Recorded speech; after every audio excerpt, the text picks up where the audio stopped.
Sa video ganito guys, nakalaban ko si Chick. Early game pa lang ako ay hindi na matahimik. Haras ng haras kasi kayo Chick. Ayan tuloy kayo ay aking pinatalsik. Huwag kasi kayo bagsik ng bagsik. Kasi yung kinakalaban nyo hindi basic. Baka dyan full place yan. So dito guys parang nakachit ata ang Chang'e. Tingnan nyo naman guys, ako ay nabura kahit ako ay nasa tore. Ayan tuloy yung bida ay nawala sa mapa. Pagkakabuhay ko pa lang nga dito, ako ay nag-ulti na. Akala ko nga dito sila ay aking mapatumba. Pero ako ay napatakbo pa. Kasi yung Chang'e sobrang taba na.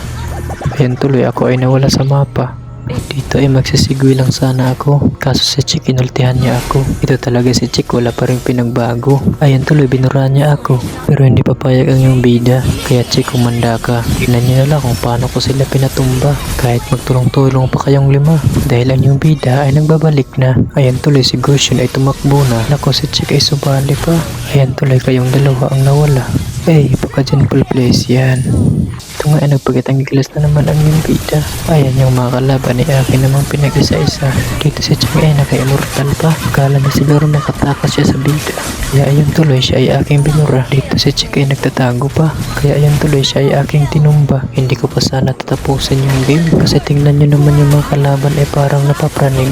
Kaya tinapos na lang namin. Shoutout sa mga nakalaban namin. Lalong lalo na sa iyo Idol Chick. Sana ay magkalaban pa tayo ulit.